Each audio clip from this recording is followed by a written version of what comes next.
Is it? Hang on, we might be live. Mm-hmm. Yay! It worked. Finally, it worked. You guys, Okay. we are so sorry. What had happened is that when you go live on StreamYard, there's a pop-up box that makes sure that you want to go live, which is a good idea normally. But for some reason, the StreamYard pop-ups aren't working properly, and so they close like a millisecond after I open it.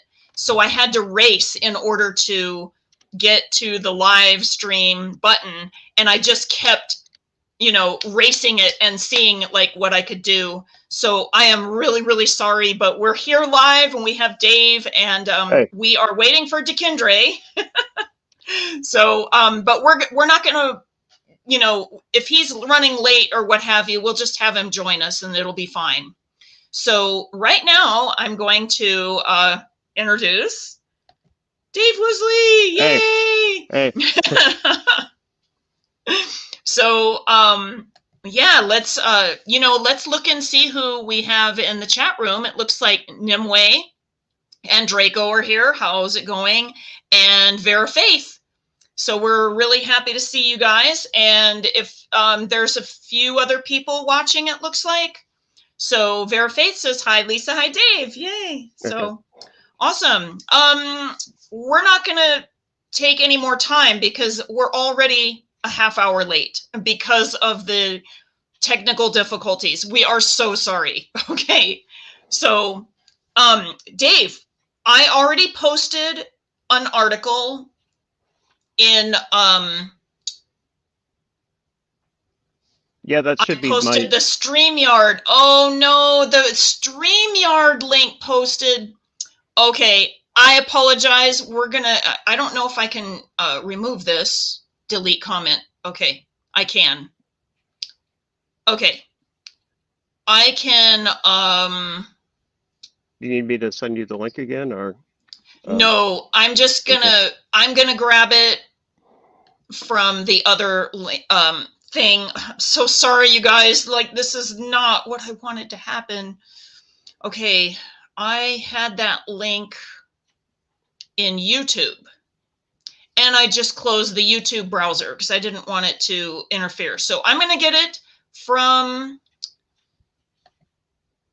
Facebook. And unfortunately, the way that this works is I have to open it all the way and then get it from the actual browser window, copy and paste. Okay, and then switch browsers in order to do this properly because Facebook adds a bunch of code that is very unnecessary. Now it's not doing it. It's doing supportgoogle.com when we were looking and seeing how to do the extensions. This is driving me batty today. And I've already rebooted my computer like 3 times today, just making sure that we could do this. And so you know what? I'm just going to type it by hand. I just don't even know what else to do. hackmd.io/arielelwyn/BKQF. I should say this. Okay, some of you guys might be typing this in. So after the slash of Ariel Elwyn, it would be capital B, then small letters K, Q, F, Q, I, R, 2, and then capital R. Okay. So what I'm going to do is I'm going to type this in the live chat by hand because the link stealing isn't working for some reason. So Dave's core link. Okay, we're going to do it this way. The link she's talking about is basically a biography that I wrote, or autobiography. Yeah, so at Ariel Elwyn. Okay, backslash, okay, BKQFQ JRR2 and then capital R. Okay, if any of you in the live chat wish to click on the link that I just put into the live chat and see if it goes to the proper article, would you be able to tell me, like, if you can open that article? I just want to double check and make sure I typed it properly. Looks like I typed it well. Let me just double check with what you put in Messenger. QFQIR2R. Yeah, it looks good. So I'm just making sure that the link works. And then we're going to be putting that link also in the comments for anyone watching the replay. And this is something, and Dave, I forgot to drop the banner. Oh, Nimue says the link works. Okay, cool. So let me drop the banner here. Ding. Oh, wait, that's the wrong banner. Ah! It's the one above. Oh, good grief. Okay, let me see. There it is. Yeah. There it is. We have the right banner now, so we're ready to go. Dave, I hope you're not having as many problems on your side. I am so sorry. I'm not really sure what's going on with my computer today. I did earlier, but that was before we got on StreamYard, so, you know. Okay, well, and the notifications, by the way, are working for the video being live right now, because I just got a live stream note from Google saying, who is Dave Woosley? Which is the title of this video, because I wanted to make sure that it was working. Okay, and I wanted to let you know also, Dave, that Sten said that he will come later. He had an event today that went well into his evening, but he's going to try to come on for the interview at some point later in the guest chat box. So, anyway, yeah, let's get going. So, it's Dave Woosley, you guys. Right.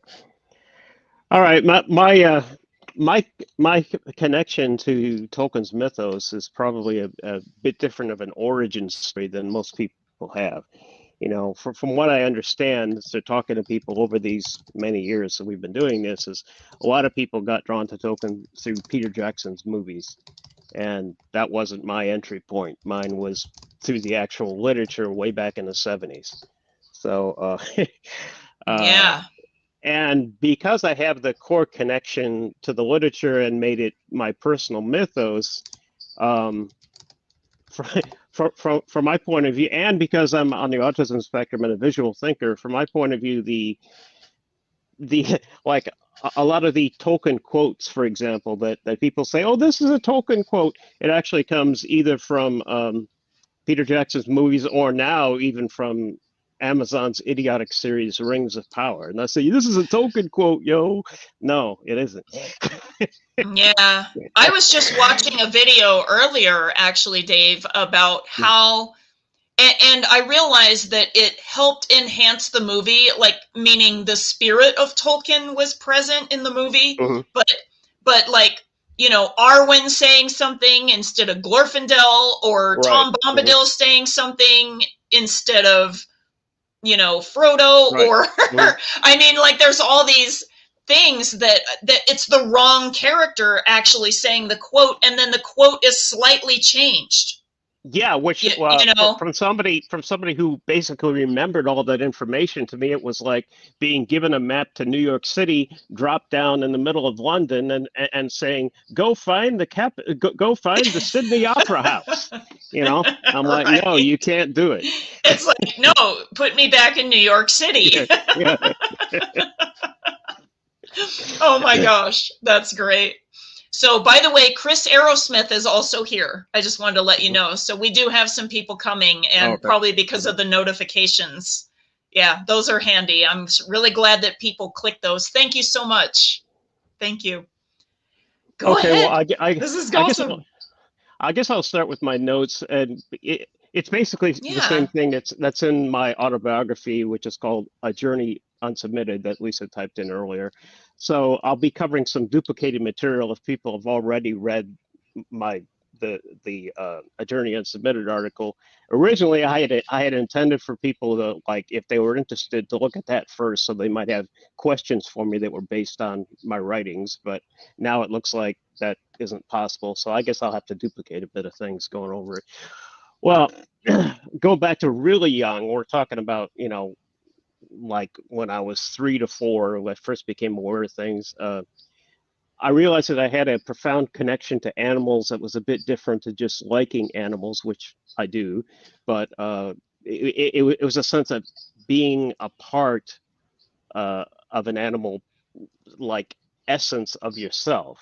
And I learned later that that's called therianthropy, which is from uh, the ancient Greek therion, which means animal, and anthropos, which is human. So animal person, literally translated.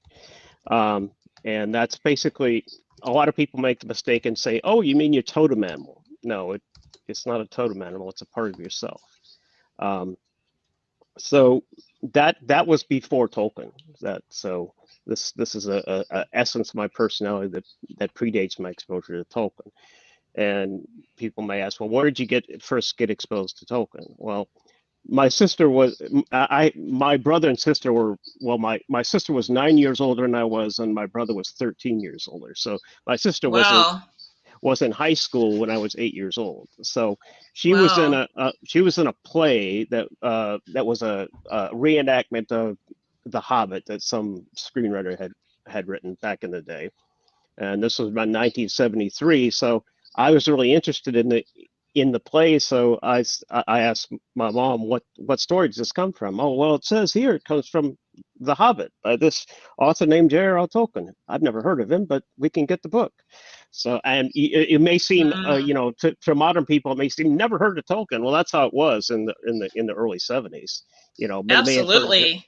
may have Yeah. heard of him in Britain, but and maybe on Yeah. college campuses here in America, but that's about as far as it went. It wasn't a I cultural heard phenomenon. about it in 1976 from my teacher, who was obviously pretty hip, reading The Hobbit in class when I Right. was in 6th grade. So yeah, because we're born in the mid 60s, both Dave and I. So Yeah. like that'll give you some context there.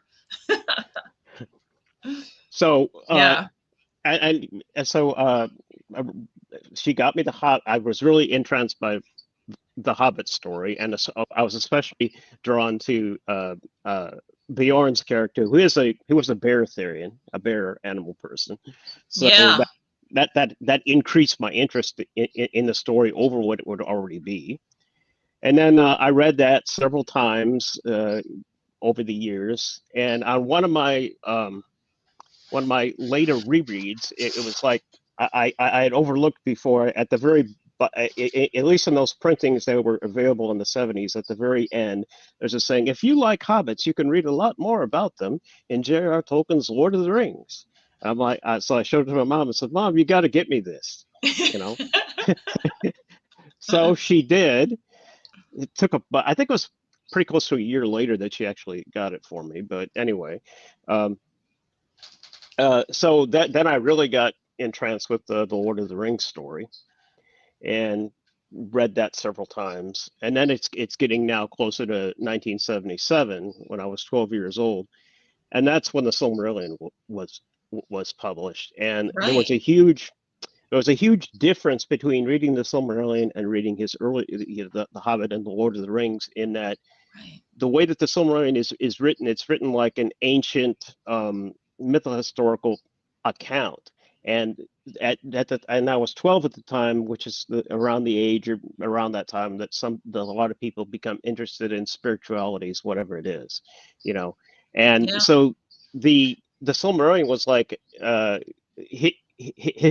his earlier works were kind of like the doorway into another realm, whereas the Yeah. Silmarillion was like drinking from the pure well. Yeah. It's that qualitative difference for me and Yeah. other people who are drawn to it. And So we should probably mention for people that are not aware in the video that Tolkien died in 1973, and so the Silmarillion was posthumously published by his son Christopher Tolkien, as well as the History of Middle Earth, etc., which it has a much more mytho-historic quality to the writing than and his whole process is completely different, wherein the Hobbit and the Lord of the Rings were kind of like, in a way, pieces of this lore that were Right. like restructured into, an interesting, entertaining story, where this is like, reading in a way, like if the elves had a Bible, like that's what it would be kind of like. So, Yeah, exactly. Right. Yeah. And they probably, I should put this little thing here. This little I'm going to send you another link. Uh, Okay. would you be able to copy it, or the copying isn't I may have to working? write it down and type it, Okay, it would be but better than that's if I fine. sent. I'll just do it. Would it be better if I sent it in an email? Because then it won't have the weird stuff around it. Like What's happening is that for whatever reason, my browser is not allowing me to copy and paste links right now. oh, okay. That's what I tried to do, as I tried to copy the link and then just erase the code of the Facebook code in order to do it. I couldn't even get it to work. It was Right. posting the Well, support at google.com which or whatever. Like, which would be easier to put this link, because it explains about what mytho-historical actually means. So that's why I wanted to put it in the conversation. But should I oh, do I that in see. an email? Is Should I it do is that? it one of your hack MDs? No, it's a video on Vimeo.com. Oh, So okay. so should I? We can try email. Okay, Meaning Elven Spirituality at right. gmail Yeah, dot com. I will do that right now. And I can maybe try to get it from there. Right. Meaning that it'll be okay. What's this? Oh, that's from the sharing, I guess. Okay. All right. Let me see if I can get this to work. See, I can't see Okay. what's going on with your stuff, so it's kind of difficult You for me to can't, understand what the and problems you're having. So yeah. I know, and honestly, I'll tell you, I don't even know what's really going on, because oh, okay. Well, at least YouTube has noticed Elven Spirituality, that we have went live, so that's good. Okay. Okay, I just sent it. It'll just be called video link in the Okay, email. I'm going to copy it. Copy link address. Okay, let me see if I can switch it over to the screen. Paste. It worked. Okay, Yay. great. Okay, now if people want to know what mytho-historical actually means, the best explanation I've ever seen comes from a Star Trek episode called Darmok, and Oh. I basically put this Vimeo link right to the point where where Data and Counselor Deanna Troy are describing what that actually means in the context of this culture that they've encountered. And that's one of the shortest and the best explanations I've seen. But anyway, Okay, to go excellent. to go back a little bit about the Silmarillion, yeah, it was that was like for me tapping into the pure well of Tolkien's mythos. So, and also in connection with this, I'm on the autism spectrum, which is something that you're born with, but I didn't really I didn't know what this difference was. I recognized that it was different from other people, especially in a social sense, but not exactly what to call it. And it was only after I met the lady who became my wife that she had occupational therapist training for kids in schools, so she recognized the symptoms. That I went and got officially diagnosed with being on the autism spectrum. I was actually diagnosed with two different autism-related diagnoses at two different times. One was PDD-NOS, and the other one was Asperger's syndrome. And both of those now have been collapsed into autism spectrum more recently. But this is what it was back when I think it's called I think now their diagnostic manual is called DSM-5, and at that time it was DSM-4, I think. But Oh, I don't, yeah. interesting. Mm. So anyway, that people on the autism spectrum tend to have a very intense focus on things. So that's why this has been a lifelong focus for me versus somebody who a regular the term in autism community is neurotypical person who may be interested in, for a while and then switch to something else and and be more social oriented. But this is to me is my lifelong speciality. So that's the Yeah. story behind that. And then Awesome. I've also lived in many different places. Let me switch to my geography here. Let's Okay, see. well, while you're switching, I wanted to let you know that Okay. Sten is here. Okay. Yeah, I was born in Washington State, and since then I've lived in California, Illinois, Costa Rica, Oregon, Ohio, Tennessee, and finally where I am now, Georgia. And a lot of those in the earlier moves, a lot of them was because my dad was a hydraulics expert and crash investigator for McDonnell Douglas Aircraft Corporation. They built both military and civilian aircraft. They built I believe they built the F-14 and the military, and they also built the DC-10, which is a large passenger aircraft that has been used for decades, for passenger transport. McDonnell Douglas Aircraft doesn't exist anymore. It was consumed by Boeing Corporation because, that's what corporations do. They consume smaller ones. Yeah. But that was after my dad was already retired.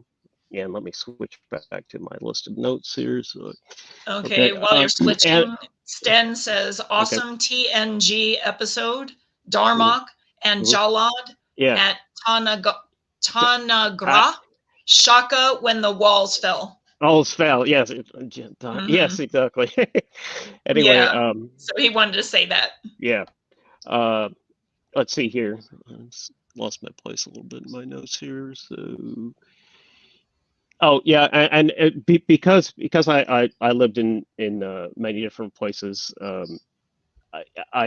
I picked up probably more of a broader understanding that I would get if I was just born in my hometown and stayed there all my life, especially being in a foreign country that where Spanish was the national language instead of English. It gives you more of a broader world view of how people in different cultures conceive of things differently. So that was helpful, because if you're on the autism spectrum, you naturally have to become sort of an amateur anthropologist just to understand what the ordinary humans are doing to some extent.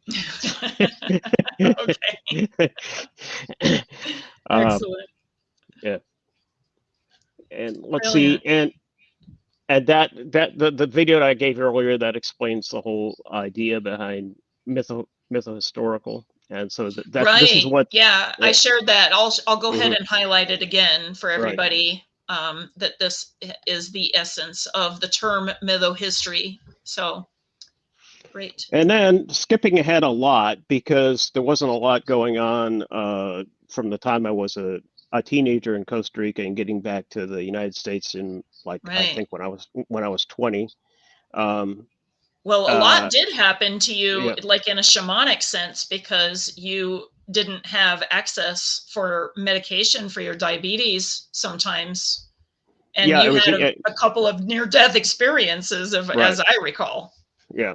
And so after I got back to the States, and at that time it was moved from Costa Rica to Oregon, and I went to college there, and the college had a internet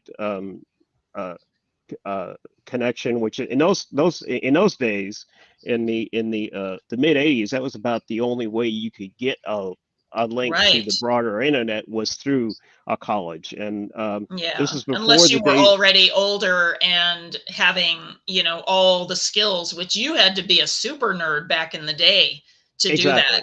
Yeah. and that was in fact before the days of the World Wide Web. So they had things called news Hmm. groups, which were all text based, and they covered all kinds of topics, pretty much anything you were Yeah. interested in.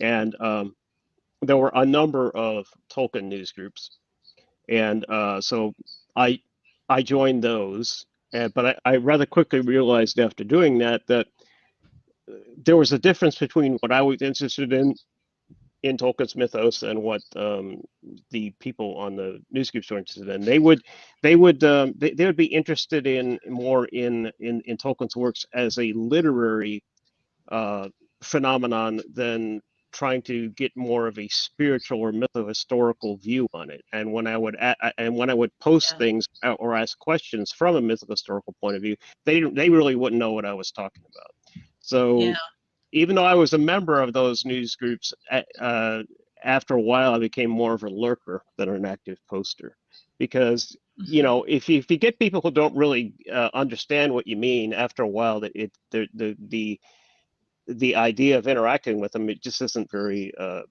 attractive anymore, because they Right. don't I understood what they were saying, but they didn't understand what I was saying, so Right. there wasn't that Well, many now points. was there just literary or was there role-playing groups by then on the news groups as well? Not so much. I mean, role That was playing. later? That was later? Yeah, that was Okay. later. I mean, I'm sure role playing did exist, but that was more in the people's like local neighborhoods and whatnot. So I wouldn't have heard of Yeah. it. You know. Yeah. And most of the role playing back then was Dungeons and Dragons, which was kind of in a way inspired by Tolkien and his Right. work. But I think that the D&D community, they definitely read Tolkien, but they may not have like had, like role playing in the Tolkien universe like common until a later Right. date.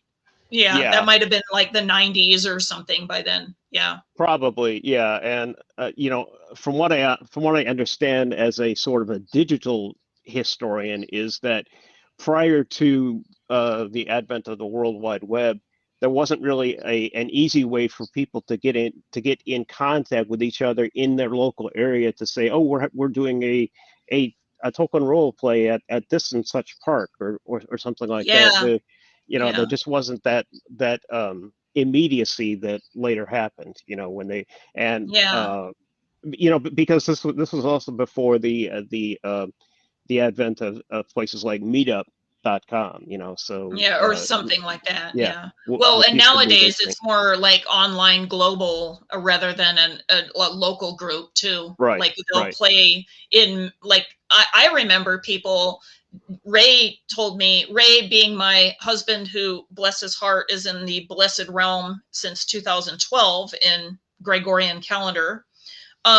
Ray told me that he remembers people playing Tolkien games like in AOL Messenger, like that they would have messenger groups that you could join and then they could role play in Messenger.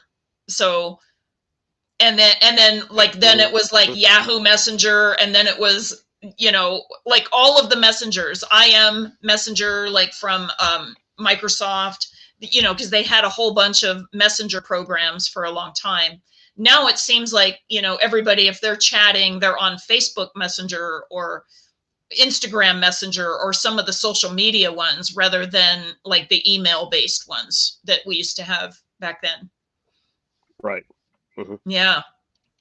So I do remember that. I remember, like, and again, I guess that, the point that Dave is trying to drive home is that no one in his wanderings, like even since the mid 80s, like, and really since the 70s, okay, had the same mytho historical and spiritual viewpoint of Tolkien's stories. So that's like, that's what sums that up. Um, and so then what happened, Dave? Exactly. Yeah. So So let me see here. Okay. Well, and to go back, let's see. All this stuff is interrelated, and being a visual thinker, I think in things in parallel rather than in sequence. So sometimes I have to go back to, but I was also interested at the same time as I was interested in Tolkien, I was also interested in exploring more about my own therianthropic nature. And the only news group at the time that was something called alt horror werewolves, and it was, basically stories about werewolves, either books about them or fan fiction that people had written or stuff like that. But that was also the starting point of people actually identifying as Therians, whether that be a werewolf or whatever.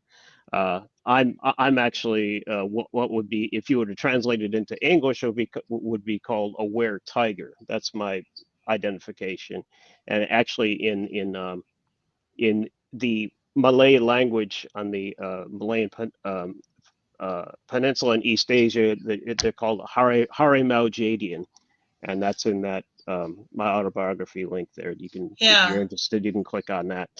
So that was actually apparently that news group, Alt Horror Werewolves, was the starting point of people identifying as Therians and actually saying so. I mean, identifying as Therians probably goes back as long as there were humans, but because of the folk tales.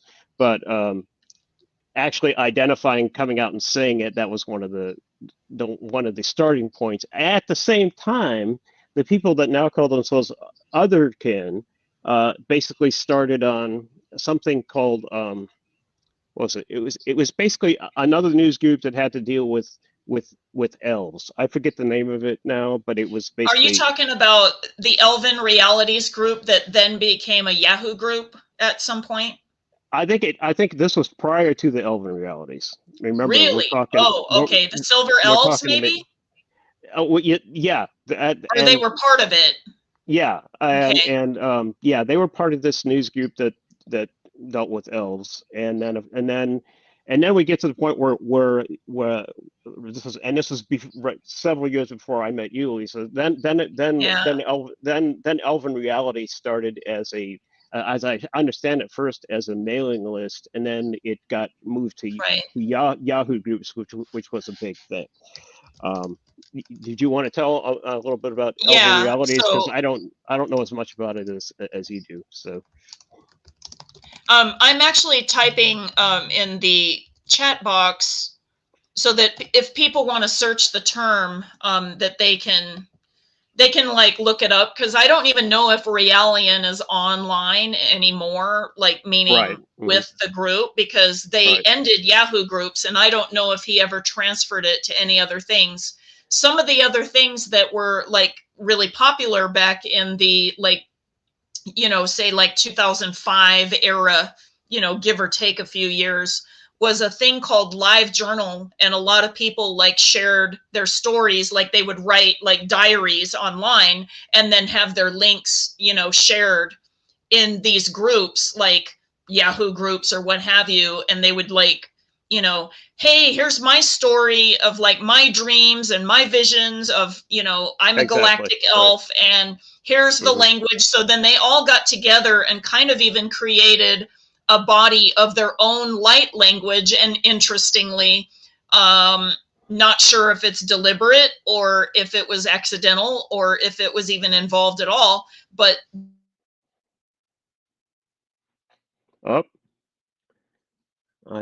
we just lost Lisa. Hopefully the people can still hear me. I will send her a Facebook message. Okay, there you go. Okay. And I'm probably going to pop back in a second. Yeah. I have my background. Okay. Hang on a second. I can hear your voice. General webcam. I can hear your voice. There you are. Okay. All right. I had to, I literally moved a micro inch, and my camera is so buggy that it just goes away. And then it says, go to the laptop camera, which is a terrible camera. So I had to change everything back. Sorry about that. Cool. Anyway, let's see here. Were you through talking about? I was done enough. I think that like just mentioning Live Journal, Yahoo groups, Elven Realities, that was the first one of that era, the Otherkin era, that I was aware of. besides some of the people that the Silver Elves knew. So I don't ever remember that the Silver Elves like called themselves Otherkin first. Like, I think that that was a later, I think that was blending. later. Yeah. Yeah.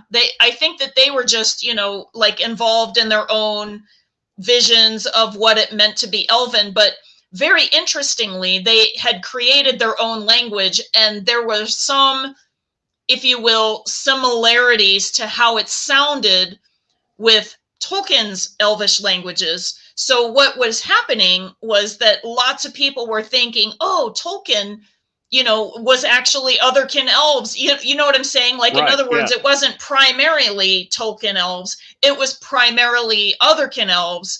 And then they have all of these archetypes ranging from Tolkien in their minds to, you know, literal anime and Dungeons and Dragons and World of Warcraft and everything in between. Right.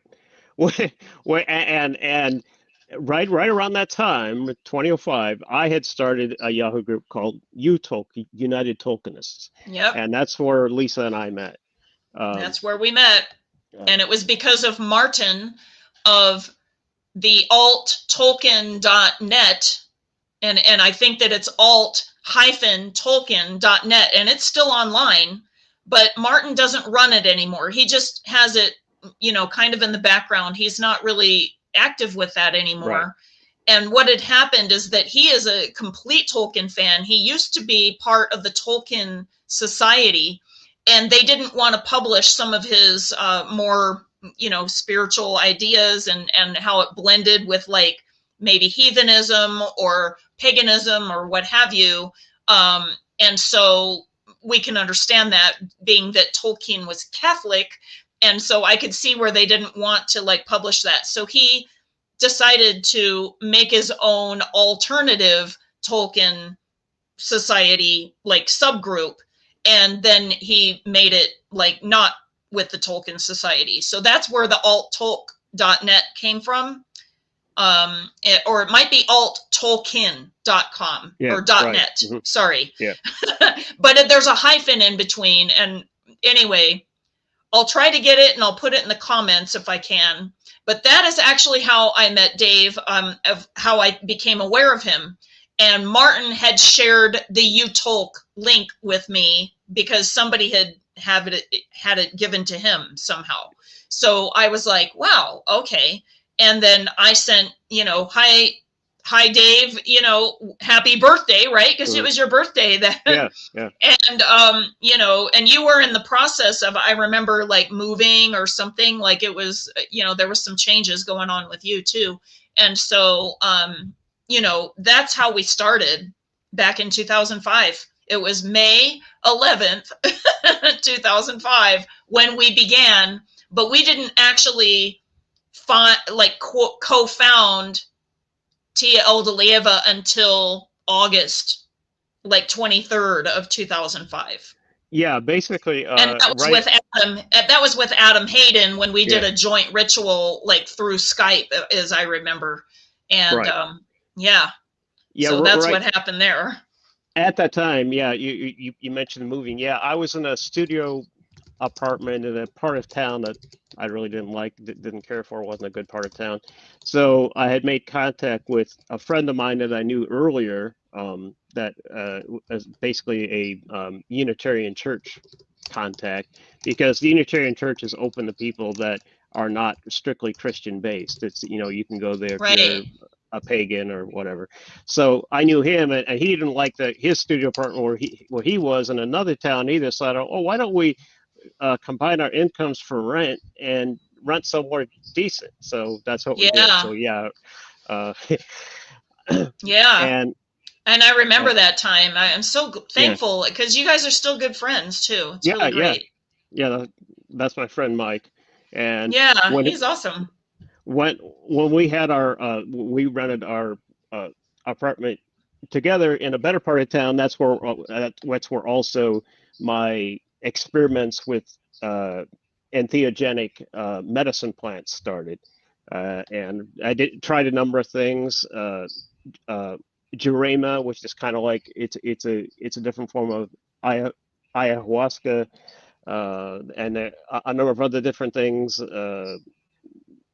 I even tried Amanita muscaria, which is the fairy tale mushroom, stuff like that. But Yeah. what I eventually settled on was Salvia divinorum, because that was the one that actually gave me the clearest visions and also information about real stuff that actually will come to pass. And you can read about that in the a journey unsubmitted there about the different things Yeah. that I see. No, it's so interesting because from what my readings tell me, most people are, well, there is a big sales pitch for ayahuasca right now. Like everybody is like, you should do Aya and become an instant shaman.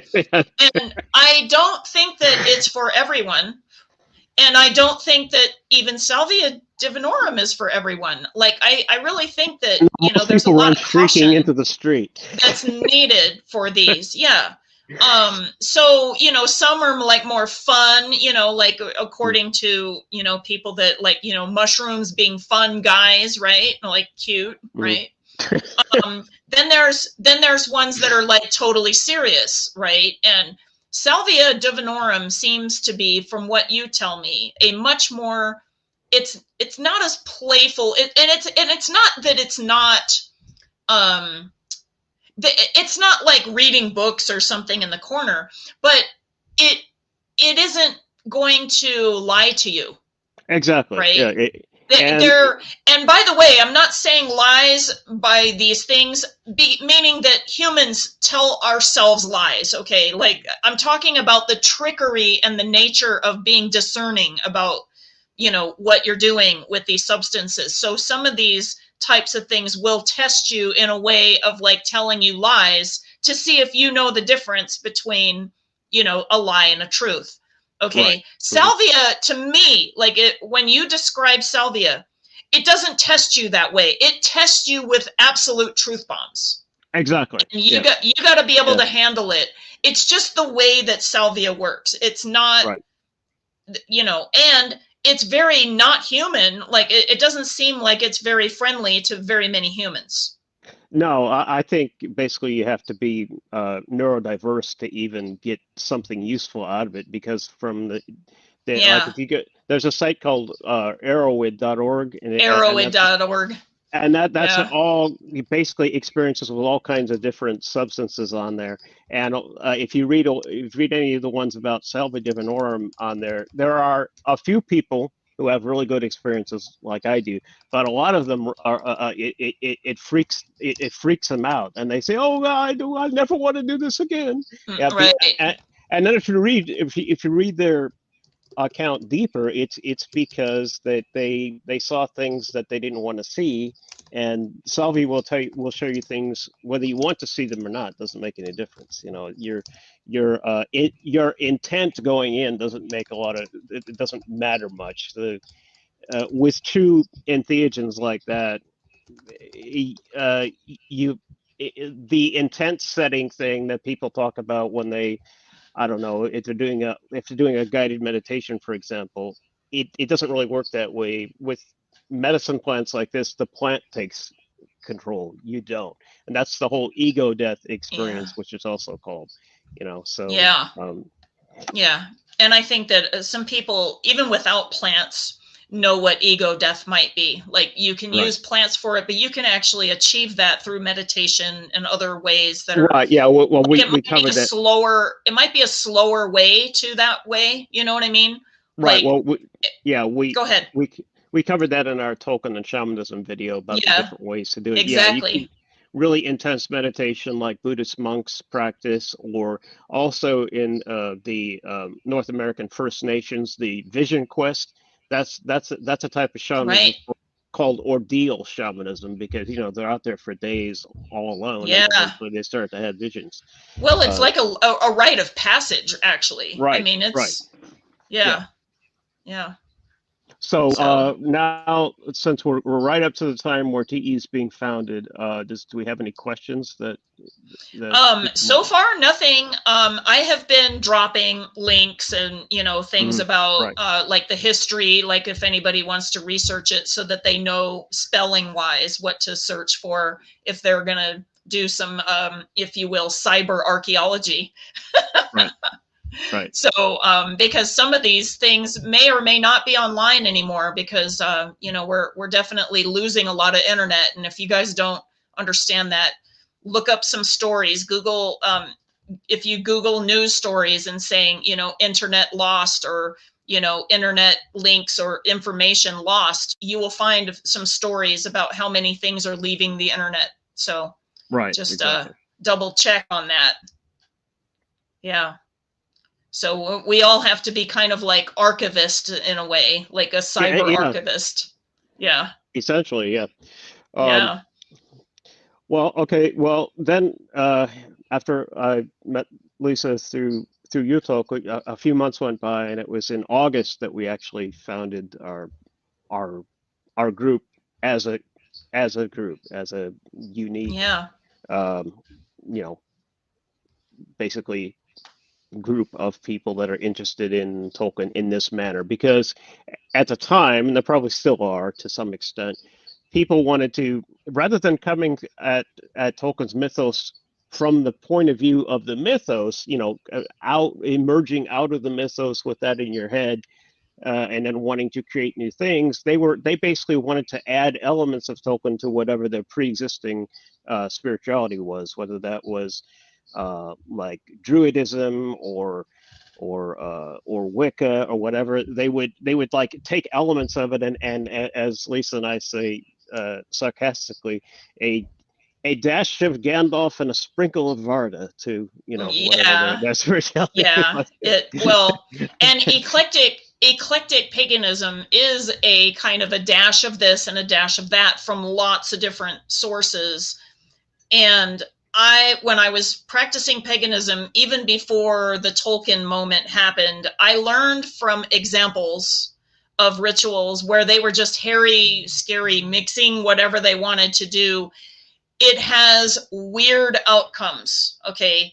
And it's kind of like if you are doing cooking in a recipe and it's like randomly mixing, you know, two ingredients that don't go together, but that you're not doing it with care so that it totally doesn't go together, okay, and in proper amounts or anything. So it's like making something like chicken soup and then saying, let's just throw a bunch of chocolate in it and then have a ritual, you know.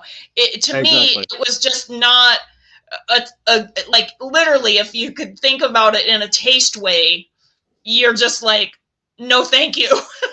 Right. Right. But what also happened was some of the magic that was done in those rituals also had very harmful, I saw, side effects that were not planned. And one of them was where they represented, like, if you will, Hecate as the Greek deity for the female, but then Quetzalcoatl, which is, by the way, like in Mesoamerican, that is the star Venus, which is a woman in, you know, Greek mythology, Roman. Okay. So like there's that Greek Roman thread that they were like bringing in with Hecate. And then they were bringing in the Quetzalcoatl energy, which, by the way, is war. Okay. It's not love like how Venus is, but they resonate with the same star. And interestingly, you know, in Tolkien, that star is known as Eärendil, and there's a whole story with that, and we'll be talking about that later. But my point is that mixing those two energies together in circle ended up creating love triangles between some of the participants that was not intended. Right. There were relationship breakups because Venus is said to have been like Aphrodite. Okay, like it's the same energy, right? Aphrodite was like, you know, kind of like sometimes an interrupter in relationships and things like this, like in the mythos. Okay. Also, you know, Quetzalcoatl, the god of war. So there was a lot of fighting. So you here's my point. it shouldn't be just sprinkled around, but I don't think any mythology should be just sprinkled around in another mythology without understanding what you're doing. So if you know from like your studies that you can mix Egyptian and Greek because you have historical evidence of that, that's different. Mhm. But I'm just saying, with Tolkien, it's literally a standalone kind of path. Exactly. This is not anything that you can mix necessarily with anything else that I can tell. I'm not going to say that there isn't common themes. I'm not going to say it can't be done, but you need to do it with care if you're going to. And I say, why even bother when it's such a beautiful path on its own? And this is why we're the Elven Spiritual Path. I mean, and also now the way of Arda's lore, because we want to include all the peoples that are of love and the light and Eru, Iluvatar, and the creation, and bringing that to a beautiful love and light stance, you know. So anyway, that's our, you know, that's the segue into like mixing Tolkien with other pagan paths where there's a caution. And I just wanted to mention that. So yeah, that was never the idea that I wanted to do, but I was trying to find comparative threads to see like how old this mythology was. And, you know, over time, Dave, I mean, and probably you came to this conclusion too, but through a completely different manner. It had to do with how, when you go into the lore, it is so deep of an experience that literally nothing else matches it. And to me, many of these stories that Tolkien has told, because in other videos we talk about this, where Tolkien was probably channeling a lot of old material from the beings that he was learning the Elvish from, etc., right? That it has such an old feeling that it predates. So we can't prove this, but the feeling is that it predates even the pagan paths, even the older mythology in other cultures. It feels like that. It feels so original and so deep. It really does. So that's the premise that we went forward with the Elven Path, that is now the way of Arda's lore. Right. And yeah, well, and another difference I noticed between myself and other people interested in Tolkien's mythos, aside from them wanting to view it pretty much as a literary, basically literary thing, versus my mytho-historical connection to it, is that they seem very and they also seem very attached to that, in the sense that if you say anything spiritual, they'll just say, well, you know, Tolkien was a devout Catholic. Yes, he was a devout Catholic, but this mythos, it moves beyond that. And if you say that, they tend to get angry. You know, how dare you say such a thing? You know. Yeah. Well, I mean, I guess you're dealing with two kinds of people there. You're dealing with overly scholarly people and overly religious people. And I mean religion by the letter of Catholicism or Christianity. Right. So, see, I come basically from another one of my special interests is mathematics. And so that's a bit different too. I personally don't know of any other person that's interested in Tolkien's mythos that also has a special interest in mathematics. They tend to have a special interest in languages, which I don't, because I don't think internally in terms of language. I think in images and feelings. So there's a for me, there's an I can't do linguistics because I don't have I literally don't have the neural hardware for it. It's arranged differently.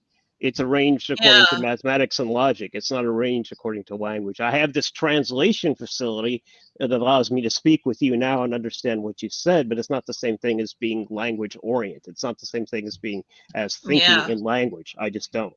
So, you know, when people say things like, you have to study Tolkien's languages and become an expert in order to understand his works. No, you don't. You know what that sounds like? That's like saying, in order to understand Albert Einstein's theory of relativity, you must conform your life to Albert Einstein's life. Otherwise, you won't get it. You see how just on the surface of that sounds dumb. Well, yeah. Yeah. I mean, you know what? I am language or auditory oriented, and that sounds awful. So. Well, there's actually a National Geographic article about that. It says Genius Albert Einstein's theory of infidelity, and they call it that because he slept around a lot. So in order if one went with that with that postulate and said, only way I can understand general relativity is if I do what Einstein did. Okay, well then, start sleeping around, cheat on your partner, do whatever, and only then can you understand the true meaning of his works. So when these Tolkien linguists say shit like that, like you must become a linguist. If you do not, you will not understand Tolkien. It's a that's just fallacy. Ridiculous, because you have a completely different way of accessing the material. And by the way, Dave, I think that it's a beautiful way. So we're not saying that it is not a good way to connect to the material in a linguistic form if you relate linguistically, but your way would not be superior to other ways. Exactly. Dave's way is visual and it's very, it's non-language. It's much more tangential, like feeling and experience, right? Yeah. I'm like to Tolkien's narratives, the stories that he tells versus being interested in the languages, because one, I don't have the skill to explore the languages, even if I wanted to. It just doesn't make it. It doesn't. All these things that the linguists talk about, like declensions and cases and all that type of stuff, that's as meaningless to me as it would be to somebody who doesn't know anything about mathematics. If I said, today we shall explore non-orientable Riemannian differential manifolds, which is a real thing. But if you don't know mathematics, it's crap. It doesn't mean anything to you. So when they start speaking about these technical linguistic things, it doesn't mean anything to me, and I'm not interested. It's okay. It's very interesting because I find that everything has its own language. If you go to a work environment, and I don't care where it is, there is going to be lingo that only the workers understand everything that they're talking about, because language has a lot to do with culture and even mini cultures, like a work environment. Like, it's incredible. And that's like for almost every occupation that I can think of. Like, seriously, they have a lingo so that you know what they're talking about, so you can do shorthand, if you will, when you need something, so you don't have to explain like long paragraphs. Too bad we can't all be visual thinkers and just have telepathy and send pictures around. It would be a lot faster. And it would be more efficient as well. Yeah, exactly. I wanted to tell you that we have 4 extra comments, so I'm going to review those now. Right, okay. Cool. Sten says, a tricky thing. I can at least understand that people would be tempted to draw on existing Wicca and pagan toolboxes to try to create Legendarium-based rituals. Plenty of spiritual content in the Legendarium, but no indications, as far as I can see, to extract a working system of rituals. Not until we did it. Yes, exactly. And it works. And by the way, it is not the only system that works, because in the sister group, which you are aware of, Sten, IV, or Ilsalunte Valion, for those who don't know about that, it's the sister group to eldalieva, and it still exists today. They have done a different working of the calendar, because we were experimenting at the time to see, so what we did with eldalieva was we decided to stay with the same alignments that Dave and I came up with in 2006, but we needed, if you will, a control group, right, for a different path working way in order to see, hey, does this still work? Like if you rearrange the Valar and the calendar and some of the other things, it still works. It still works. So we are not saying that we are the only system, but we will say that we were the first working system, and we came up with that system in 2006 because Dave and we really grinded it out and hashed it out back in the day. I was trying to get like tangent, I was looking at all of the pagan influences thinking that Tolkien got something from somewhere, Mm-hmm. and the more that it got back to the lore, and Dave would say, Lisa, Calantirniel, listen, there's a reason that this feeling that you have of predating everything that you've ever ran into is what it is. It is actually that ancient. It's not based on anything that is in the contemporary alignment of what paganism is, even if there's similar themes that exactly. repeat, because that's what pantheons do. If you guys have studied pantheons, you know that some people in the Norse pantheon might match some people in the Greek pantheon, might match some people in the Hindu pantheon, but that doesn't mean that they're the same. And so the same thing with the Valar. The Valar are they are a different pantheon. They are not the same beings as the pantheon. Exactly. It's not the same. They're not exchangeable. You have to know what you're working with in that pantheon. Okay. So that's what Stin says. And then Reed, by the way, has come. Reed Garwin, how are you doing? And Mildo is here. So cool. Let me go ahead and show what Reed has started to write. The frustration comes with people who wish to recognize fantasy as doing its job, enchanting the reader and welcoming them to escape into another reality. It's natural for people who wanting to manifest. Language has been integral to understand cultural practices worldwide. Tolkien's works are assembled by multiple facets. Yeah, I definitely agree with that. And he also adds, I would love to investigate the difference between your sister group and this one. Where can I find out more?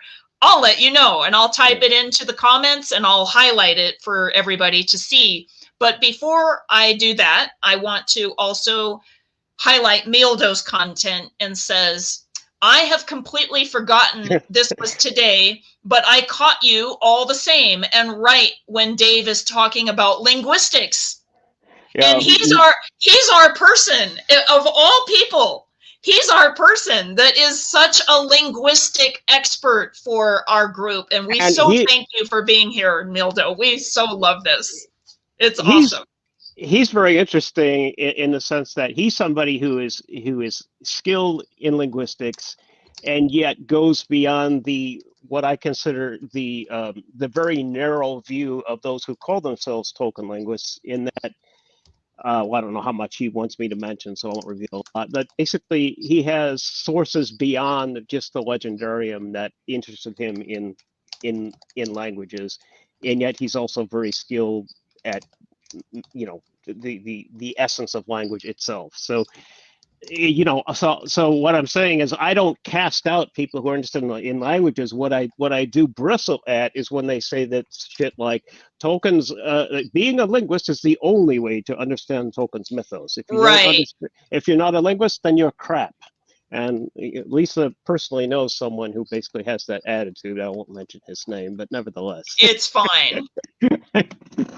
And so I'm actually going to be highlighting the westofwest.org and forums.westofwest.org is the way to connect with Ilsalunte Valion, which we nickname IV because we talk amongst ourselves. So now we're WAL or WAL, and they are IV. So I guess that, we're WAL now. I can give you a very short version of how that came about with Lisa's help. Basically, what it was that as the early Tia eldalieva went along, we realized that we had like somewhat different points of view on how to proceed, and so I started Ilsalunte Valion as a sister group, but as a separate entity. So yeah, and there was some confusion at first when that was happening, and there was some energetic mix-ups, okay, like that we're not going to disclose and talk about because it's really irrelevant now. But there was some confusion about why our groups, quote, split, because that's what it looked like. Dave and I have never, ever, quote, split. Now, what we did do is kind of have it divided up so that we could do our work easier and then just check back with each other occasionally. So right. When he was working with some of the people very deeply in IV, when I was like more like doing TE outreach and, you know, being available for people like that were peripherally interested in Tolkien and spirituality and writing articles for Moon Books and Llewellyn in the annuals. So we actually had some things traditionally published so that we could make our mark in the world and be the first to do that. IV was doing more experimental and deeper kind of like, if you will, interactions with the lore to try it out and see what was happening. And so there are, if you join the forum, Reed, if it interests you, you will find so much content in the back end that will just blow you away. Okay. And including, but not limited to, things that like other people can't get a hold of, if you catch my drift. Yeah, we have content that goes all the way back to early 2008. So, there's thousands of posts, we have different access. We have different access levels because not everything is appropriate for everyone to see. Like we have records of people's personal meditations that they've typed up, and we don't want the general internet to be able to pour through that. And exactly. Part of that comes out. I just remembered part of that comes out, and this was after we had split. IV had already been founded, and TE was. We got sort of both of our groups got kind of profiled by a hostile group, something called SGU forums, which was a form of internet skepticism. I remember that, and I remember that there were some otherkin elves that were kind of in the Tolkien world too, like they kind of switched back and forth, and they all reacted and. Oh, I forgot all about that. That was a real shit show, yo. Yes, it was. And we're talking about, so what it was like basically was a supposedly skeptics forum. And they found that we had done this Elven Spiritual Path. And so they thought that they would gaslight us. And I thought it was hilarious. I'm like, whatever. And then Dave was like, haha, whatever. So both of us are like, whatever. We're not going to react to this person. He's an idiot. Right. Yeah.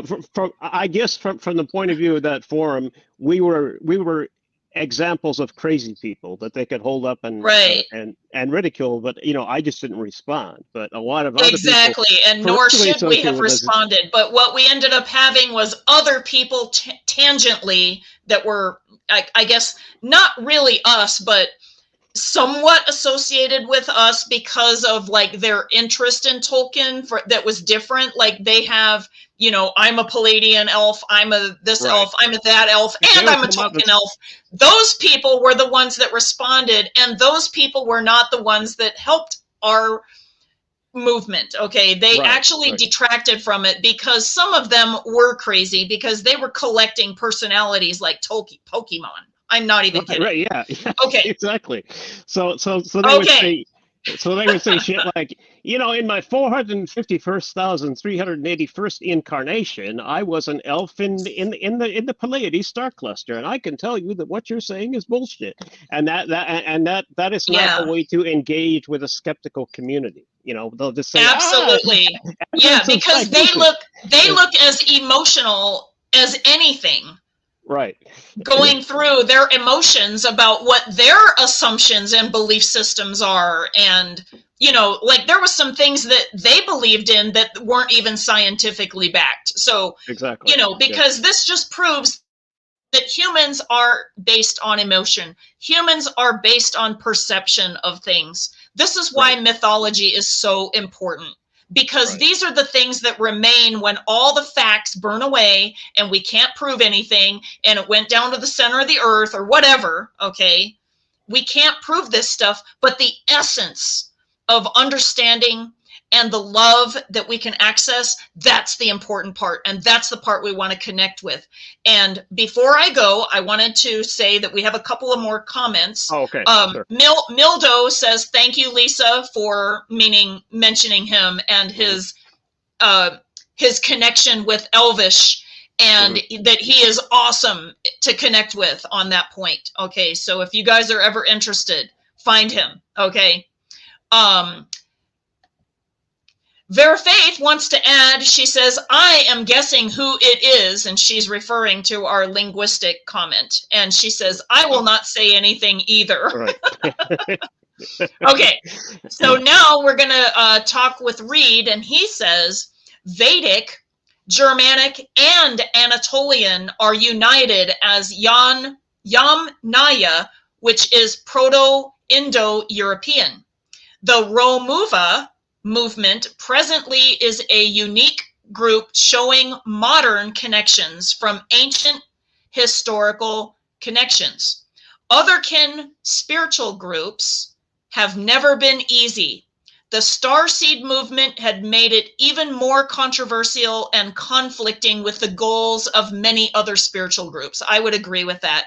And by the way, Reed, on that note, because I know some of the Starseed ones, there are ones that are actually doing good work, but there are so many that are, if you will, infected. And what I mean by that is when people start channeling, okay, they need to make sure that their filters are strong so that they are, in fact, bringing information from the actual beings that they're bringing the information from, rather than spirits that are tricky or lie about things. We all know that that happens. This is why we do protection, etc. This is why we do protection even in the rituals in Tia eldalieva and Ilsalunte Valion, meaning the way of Arda's lore now, okay? So we have protection built into these systems. And even then, like, for instance, Dave was telling me about in Ilsalunte Valion that they had some Valaran tonings, and the Valar language is very different than Elvish language.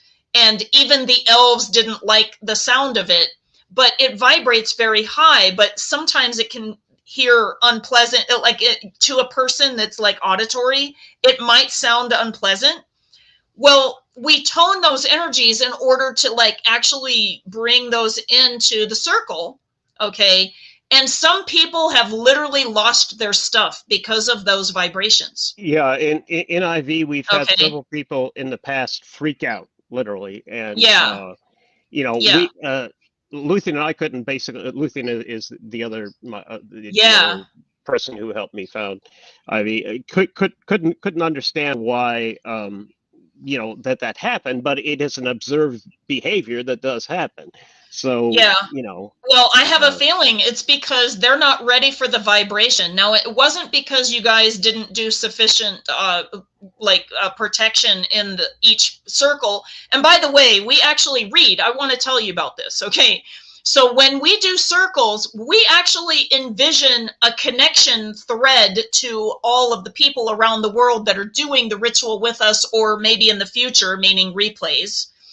And each person does their own circle around them and connects to each other with the work, but it does not like have the entire world in a circle. And we do it this way because of the protection factor. If we open it up too much, weird energies can get in, and we don't know who may be doing these public rituals and where their alignments are and how much they meditate and how much they vibrate and their frequency and what kind of things are happening. Most people have, if you will, residue in their energy bodies that need to be cleared before they come into circle. Most people may not know that they need a major cleansing of energy and cord cuttings and like implant removals and God knows what, right?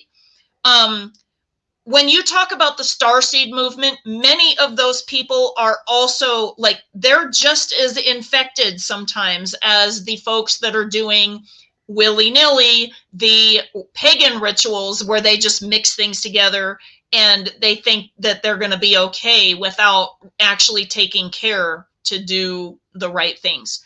And part of this is because we haven't had a lot of training in how to manage our energy on this planet so that we are sovereign. Okay. And that is a really large part of the way of Arda's lore, is to be sovereign in our own energy first and foremost, and then connect to the body of energy that we're connecting through.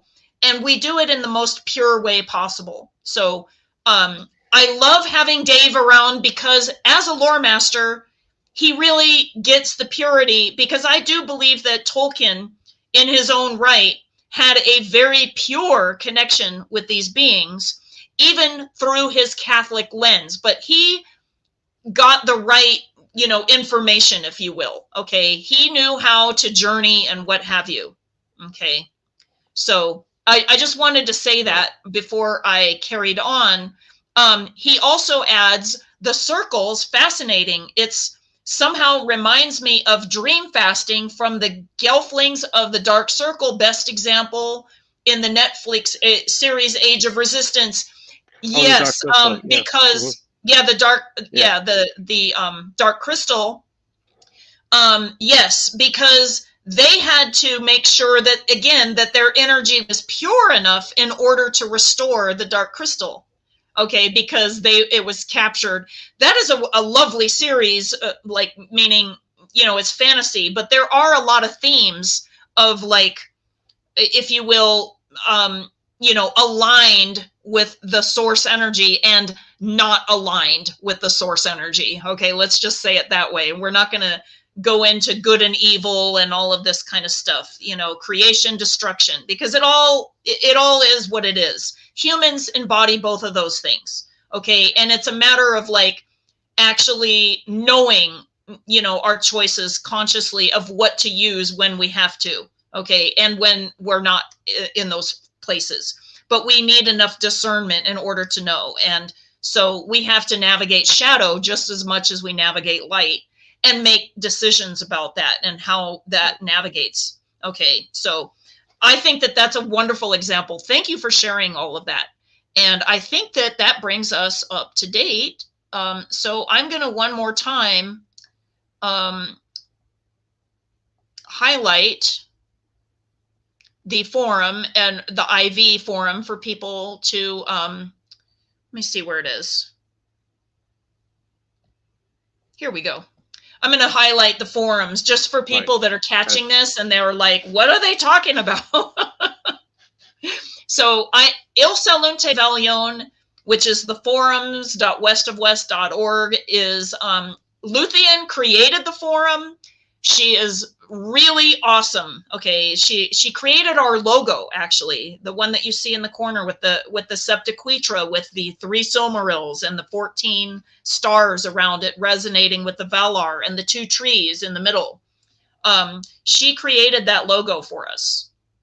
So, and I forgot to tell you guys, we do have some news on the regular septiquitras that we're going to be selling to some of our people. And we also have a gift to our patrons that have been patrons for longer than 3 months. We're going to be sending them a septiquitra necklace for the holidays. So I just thought I'd mention that. We're actually going to be getting them made very soon, and they'll go out in November. Okay. So if you guys want to get involved with that, if you pay a payment now, let's see, September and then October and then November. Yep, you can qualify. If you join our Patreon now, you could do it that way. Or if you want to buy one outright, send me a message, get a hold of me somehow. I'll figure it out. Okay, we'll get you guys a PayPal link or a Cash App link or something like that. Okay? So I just wanted to let you guys know about that. Oh, he added one more comment. I take it back. if many linguists, this would be Mildo, I apologize. Okay. If many linguists had read on fairy stories, they'd know that Tolkien got to his words and from them mythology in a very Gnostic way, and Exactly. they wouldn't consider IV a crazy group. Right. That's what he wants to say. Exactly. Thank you. Yeah, that's beautiful. Thank you. Yeah, exactly. Yeah, I basically explained it in one of my. I think I actually refer to it in my autobiography there. But basically, Yeah. the difference between people having linguistic talent but not being tied to Tolkien's work as a unchanging body because he's now dead. There's a big difference between having a linguistic talent and being a museum curator, and that's what a lot of Tolkien linguists are. They're museum curators. Since Tolkien is dead, he by definition he cannot create any more content. So I'm not going to say that that's not an important job. Again, I think being an archivist in a way is a really great idea. Being but an archivist thinking is that a you're fine thing, superior to other people that have that can see things and allow those workings to take a new expression and a new creation. And by the way, I'm not saying don't do it with care, because I think willy-nilly is not the way to go either. So the more that we actually know about the archivist material, the better we can do that with care. Right? Yes, but the problem comes not from the job of being an archivist. The problem comes from thinking your job as an archivist is superior to everyone else, and everyone else must bow down to you and acknowledge your greatness. No, I mean that's just that's just pure narcissism. I have narcissistic, basically characteristics myself, but I don't try to. I don't try to do that. I don't try to say in order to understand Tolkien's work properly, you must become a mathmatician, and no other. Yeah, that's ridiculous. No other thing will qualify you. I mean, it's just asinine on the face of it. Okay, well, we have a couple more comments before we carry on. Reed says, I never thought of Tolkien through a Gnostic lens, mind blown. So that's cool. Yeah. So yeah, you're going to enjoy us, I think, Reed. I think that you should hang out with us more often. And then Sten says, unhappily, so they wouldn't, because many linguists wouldn't recognize altered mental states as a valid or even real knowledge source to begin with. That is true. Yes. And actually the one that is unnamed at this time does not resonate with it. It's not that he's not spiritual, but that it's not like shamanistic. It's not like of the alt, like it's not like that. It's just not. Well, the treatment for people like that is to force an entheogenic experience upon them through something I call the positive. Oh yeah, pressure. Because that's what we need is people who are not ready for it. Oh yeah, like how when the Matrix that the red pill could kill people, like if they're not ready for it. That's kind of what would happen with a lot of people. These are the people. I have. There's a reason that a tiger is my therianthropic nature, is because I'm hostile by default. So people like that who piss me off, I would give them what I referred to past in a jocular manner as the positive pressure oxyacetylene salvia bong. So you put them on a gas mask on them, force them to have a vision, and then after that, then their minds will either reassemble or not reassemble and find out that they actually got something out of the experience, even though it may have been horrific. And maybe they died in that process. Yeah. Possibly, but oh well. Yeah. I mean, but that is kind of like the ego death experience that, like we either die at the level of physical death, or there's like you said, the ego death where, you realize, wow, it's really not like that. Hey, guess who else is here? Merlin is here. Okay. Hey, how's it going? And Reed says spiritual death. Yes, exactly. So And it's really about concepts and, you know, just actually really having our mind blown. Actually, And it's kind of go ahead. interesting. Actually, from what I remember reading rather about some actual Tibetan Buddhist monasteries in Tibet. Uh, Apparently, from what I've read from several anthropological sources, when the students there have trouble getting into a deep meditative state and need help, they give them some entheogens to basically get them over that hurdle. So it's not like that this isn't done for people that have trouble breaking beyond the basically the self-constructed barrier that they have. So that is, I just wanted to mention as an interesting data point, because that's what some monasteries in that part of the world actually do. Yeah, and by the way, Nimue says he, yes, he that shall not be named, and I think Yeah. that she's referring to what we were talking about earlier. Yeah, right. So. Awesome. So I think we can go forward now. We're caught up with Right. comments. Right. Okay. Well, let's see here. We've already talked about a lot of stuff. Oh, one thing I should you may have already picked this up from my earlier statements, but my identification is as a therianthrope. It isn't as an elf, but a lot of people who are interested in Tolkien are very drawn to the elven archetype. And to me, the elves are just people in the stories, in the mythos. But for a lot of people, have an elven identity, and that's why I was hoping that Dekinder could be here, because he also shares one like Lisa does, and maybe they could explain that. But I guess you could talk a little bit about that by yourself, Lisa, because I can't. Yeah. I only observe it externally. It's not my primary orientation, or whatever you want to call it. I understand. And so what I did was I just wrote a note on the bottom that says Dave is talking about tiger therianthropy. And Right. I spelled it out so people can, if they want to research Right. that they can. And that you also resonate with the Tolkien stories also very legitimately. I mean, I Right. really do believe that you actually really deeply get the essence of Tolkien's works. There is this idea that you must be elven in order to understand the spirituality of the works. I don't agree with that. I think you can understand the works in many different ways. I think that Tolkien actually really made that accessible to a lot of people. So I am too, Reed. I totally hear you. So Reed says that he has elven identified himself, and he tries to narrow it down from where. So I totally understand that. Okay. Mildo says tidbit.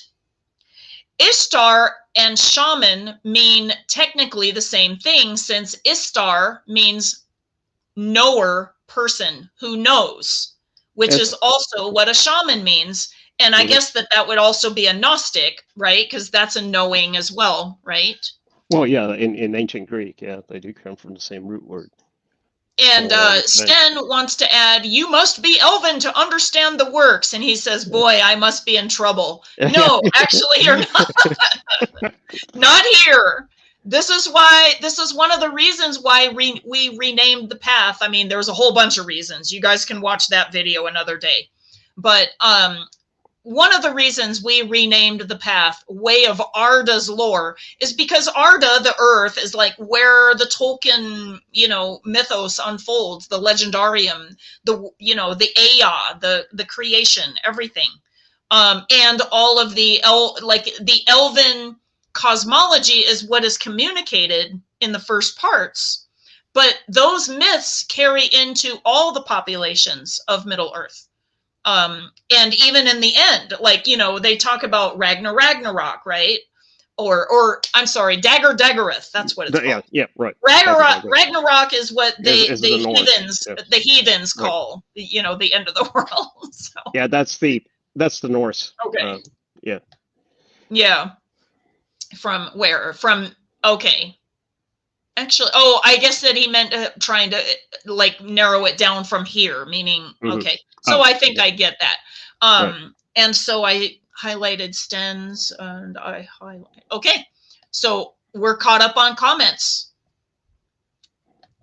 Okay, cool. Let's see. I guess we don't have much further to go then, other than just speaking about.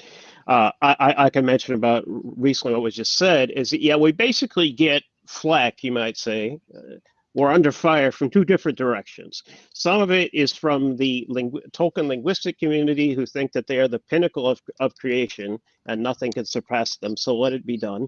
And then the other one are from the more otherkin community, who identify as elves and say you have to be an elf to understand this.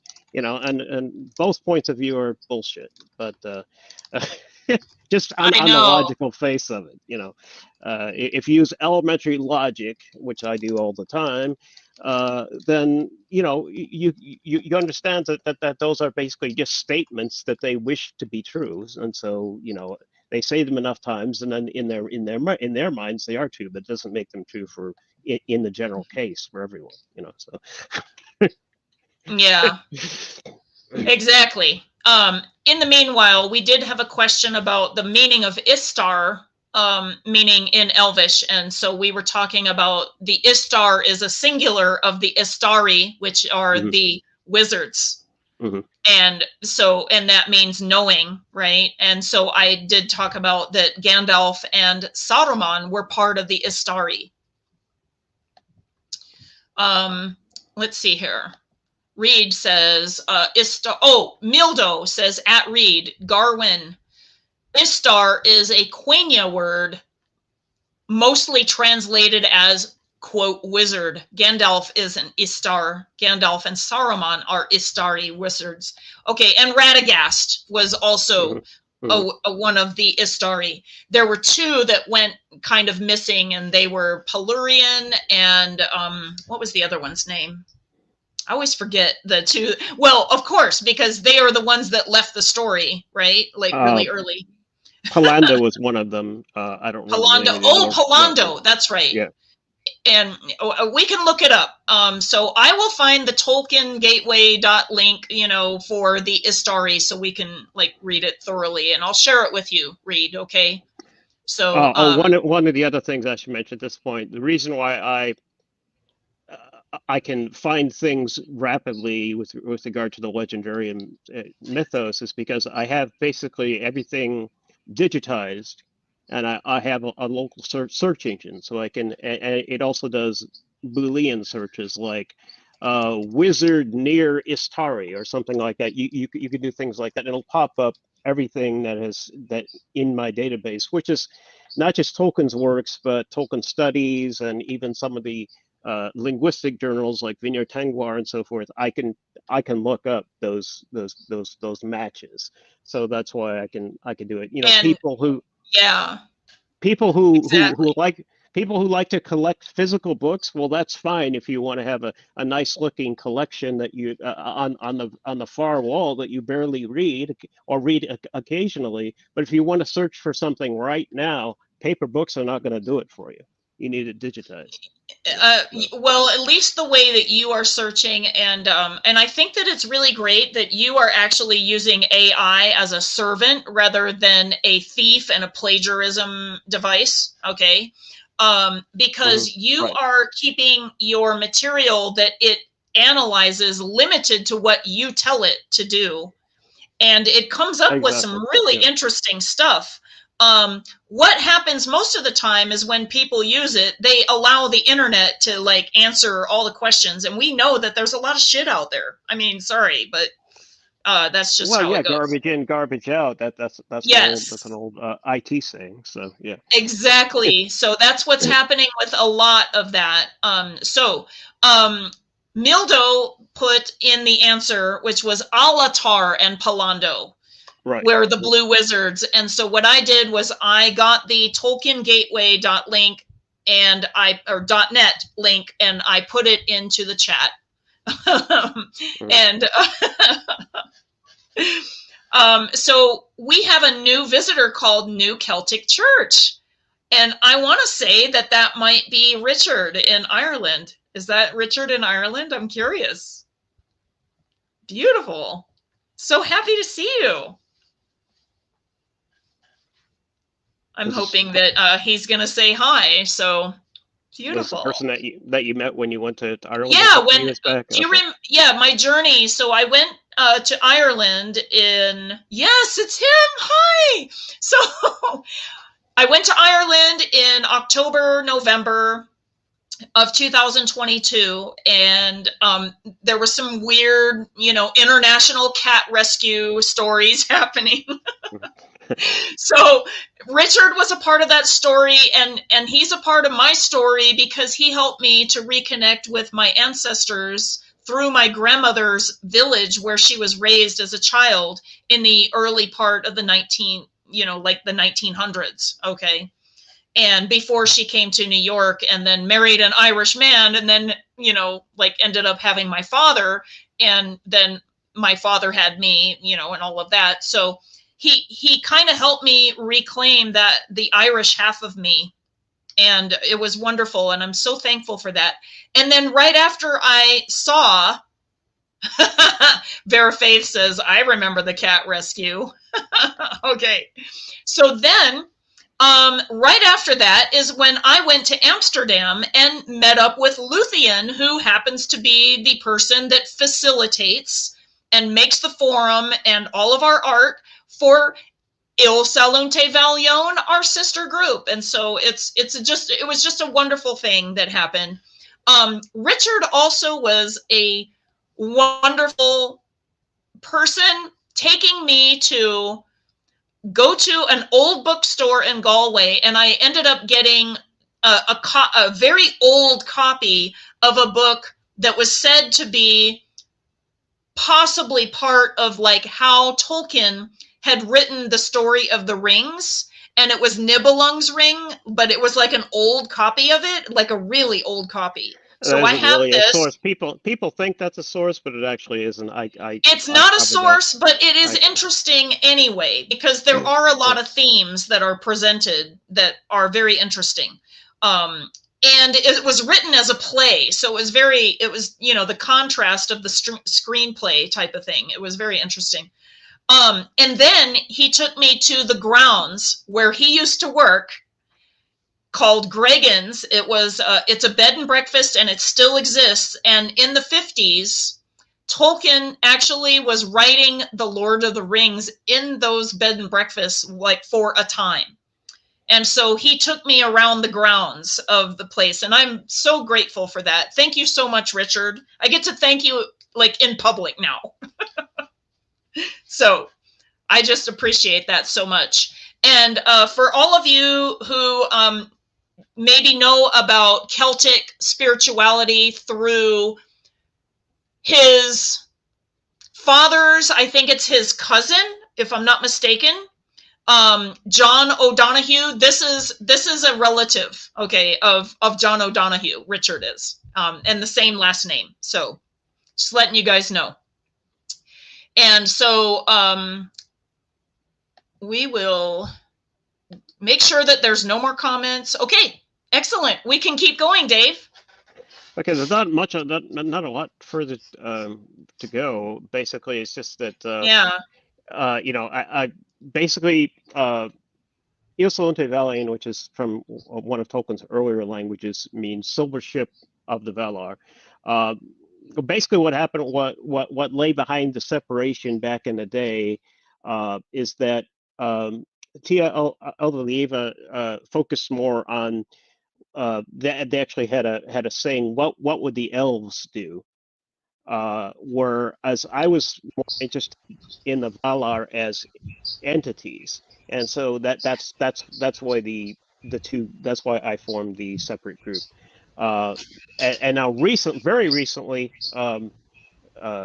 Lisa recognized that just focusing on elves, like we had that email discussion between ourselves, that if you just focus on elves, it excludes people like me, but it also that's not much of a problem.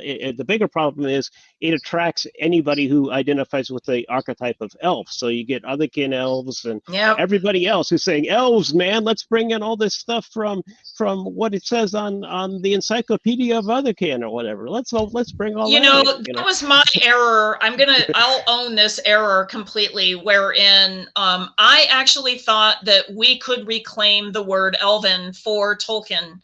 That train was so far out of the gate, even before we started, let alone now. So that was my mistake. Right. It's fine. I learned that way. So, I realize that that's not what's going to happen, right?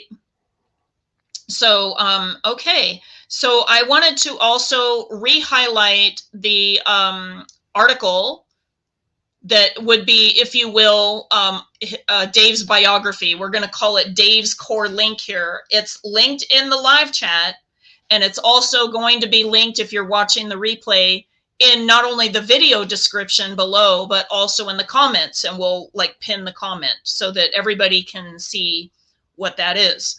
And what it is that it's a way, if you want to condense before you watch the video, just to kind of know some of the highlights that we're going to be talking about, that's a really good overview. Okay. He had worked on that document for what, 2 or 3 months, Dave? You mean that my what later came? Yeah. No, actually more like it was a matter of weeks, but it wasn't months. But okay. I forget exactly, maybe 4 okay. or 5 weeks. I guess probably. The months one was the Tolkien and shamanism one that we already did the video for last time, which, by the way, if you haven't seen that one, that's some good stuff. Okay, so I wanted to highlight that one more time. Nimue says, I must be going. Thank you, Dave, for sharing all of your info about yourself and your origins with Tia Eldalieva, now called the Way of Arda's Lore, and IV. Nope. Be well and blessings to all. Thank you, Nimue. Thank you, Draco, if you're with Nimue. Okay. So we appreciate that. Now, let's see. The only other thing I had to talk about is I have been asked in the past why, well, you're intelligent, you're a good researcher. Why don't you, submit your articles to Tolkien Studies? Well, there's a big reason for that. That is a good question. There is a big reason for that. That most of those people and academia in general are more what I would call museum curators. So they don't look at Tolkien's mythos as a platform to expand upon through Gnostic reception of information. They look at it as a static data set.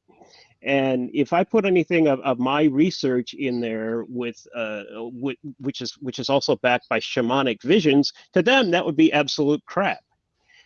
So they wouldn't accept it. And 2, I wouldn't accept their criticism because I'm hostile by nature. So it just wouldn't work. I mean, it's just the simplest explanations. It simply wouldn't work. They're coming at Tolkien's works from a different worldview than I am. So that's why we. That's why we have separate groups. Yeah. I would say that that's the case as well. Most of them, and even the spiritual ones in academia, they're still not on the same page as you too. Right. They just don't understand.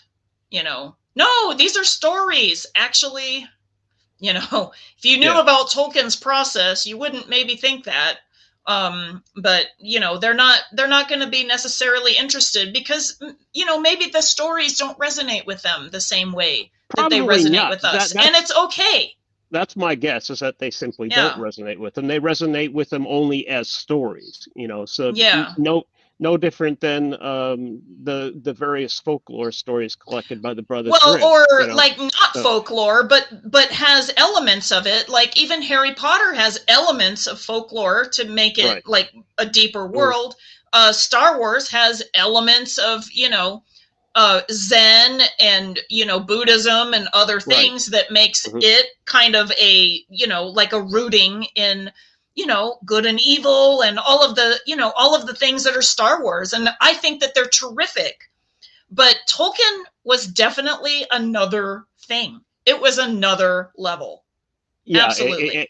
Exactly. And it's, either you intuitively understand what we mean by that there's a deeper truth in Tolkien's mythos than there is in, for example, Star Wars, either you recognize that intuitively or you don't, and it's just a meaningless statement to you. And that there's in some people there is that gap, and the gap is probably unbridgeable for people who don't see Tolkien's work as anything more than a popular story published in the 1950s. Well, if that's your point of view, then you're not going to really understand what we're doing, because your mind is not orientated in that fashion. So, it's really that simple. Yeah, definitely. I'm getting a link for Reed, who wanted to check out the Tolkien and shamanism video that we did about a week and a half ago, 2 weeks ago. So I got him that link. And so I wanted to show the link. So there it is. So I got that for him. And that is a great video. Wow. That was such a deep, deep paper that you did. And Reed, you will see that in the video description, you will find a link to the paper, so that if you want to read along, or if you want to read the paper separately before you watch the video, because we did have a lot of interaction that day. We had a lot of interaction. So yeah, that's a great place to go. So awesome. And I guess that if there's any other questions, so does our audience today have any other questions of Dave after they have looked at some of the things that we have, or maybe you're going to go look at those things? That'll be fine. We're open for questions, for about, I don't know, a few more minutes, and then we have to wrap up in a little bit. So yeah, I've basically gone through all of my notes, everything that I had. Yeah, too bad that Dekindre is not here to talk about his Elven connection, because his story is super unique. But you know what? We'll just interview Dekindre one day, and then you guys get to hear his Elven connection firsthand, because it's really good. And he's dropped hints of it before in some of our videos live, if you guys have ever watched it. But he's definitely a really unique way of entering into Tolkien's Legendarium.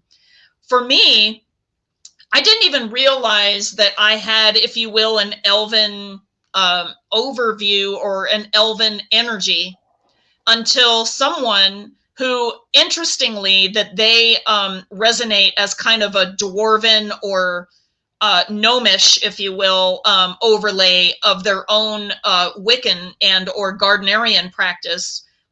His name is Fern, and I'm not sure if he's watching today, but hey, Fern, if you're watching. And he said, wow, you're Elven. And he said that in 2004. Okay, before I met Dave and before all of this happened. And I laughed at him, and I was like, oh, that's ridiculous. And then he's like, you just resonate Elven. And I was like, okay. And then I thought about it, and then I was talking to Ray about what had happened. And Ray is and for earlier, you guys may not know, Ray was my husband who was majorly into Tolkien, and bless his heart, he's in the blessed realm as of 2012. And he said, oh, do you want to know about the Elven archetypes, etc.? He goes, I need to find my book, The Silmarillion, so you could look at it. And, if you feel that you really resonate with that. And I'm like, okay. And then, of course, back then the movies were really already famous. And I already felt that, so yes, the movies are not perfect. Okay. But I do think that they kept the essence of Tolkien very intact. And part of that, even maybe with the aesthetics of what the elves could look like. I definitely could see the regal. Yeah. It was cool. Certainly in comparison to Amazon's Abomination. I mean, I know. Yeah. So, but they also had the best artists that I really do believe that John Howe and Alan Lee especially really had the Tolkien aesthetic down. And so that is who they had as their artists for that movie. And I mean, I think that the Amazon ones, they were trying, there's some places that I can see that they were striving to not rip off the work of, New Line Cinemas and Warner Brothers and whatever, but also that they wanted to, kind of blend in what they were thinking, like in order to, I guess, attract that audience. Too bad the storytelling and everything else is like, it's not even that it doesn't match. It's literally just not even like, don't even do it. Okay. Don't even go there. Don't pass go. Don't collect $200. You know what I mean? Just don't go there. All they did was take the name. All they did was take the names that they were licensed to use and made up a completely different story. You know, which was crap because they aren't very good storytellers. You know, that's just. I know. So. Exactly. So I'm sorry. I'm trying to get some of the. Okay, here we go. This was. I'm sorry. I'm trying to do the comments in order so that I can actually, you know, get these answered. So Mildo says, and yet there's one in the scientific community who succeeded in making important aspects of spirituality acceptable by scientists. It's Israeli Dr. Nader Bhutto, B-U-T-T-O. Can't put links, but you can check. Okay, yeah, I'm sure that name is not going to be too common. And yeah, that was the beginning of that. And then there has been a lot of things going forward since then. And I do think that there is some sacred geometry, there's mathematicians, there's, you know, spiritual workers that are trying to blend the science and spirituality. I don't think that it'll all like ever, you know, entirely like just overwash. I think that humans need to change in order to do that. But, you know, we're on our way. So Sten has a great question. He says, Dave, you told me once that you were raised Christian, and then at a later point, you discovered that you had resonated with Tolkien's Legendarium as a mythos. Well, yeah, my mother was Christian, in fact, Lutheran. So that's the way I was raised. I was when I was a little kid. But I suppose one of the main differences is that I like the Bible stories, but I recognize them as part of a mythological entity versus you know, being the one truth and everything else is crap. I was also interested in the Greek mythos, so you know, I didn't really put a huge differentiation between them as a concept. I mean, you know, mythologies are mythologies from my point of view. So, you know, and when I use the word mythology, I'm using it in its ancient sense of you know, a story often including an origin story, not the modern meaning in which myth means false. No, that's not what I mean. Right. So. Yeah. No. Yeah. Myth, not false. Yeah. Myth. Essence is what is mattering here. He says, what was involved in making that discovery, which I believe you answered, but he also asks, did you have some kind of special experience with the Legendarium at some point?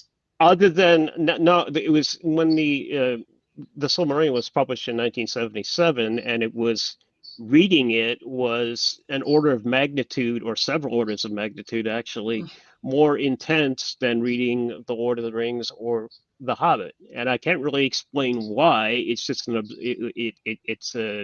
it's an observed characteristic.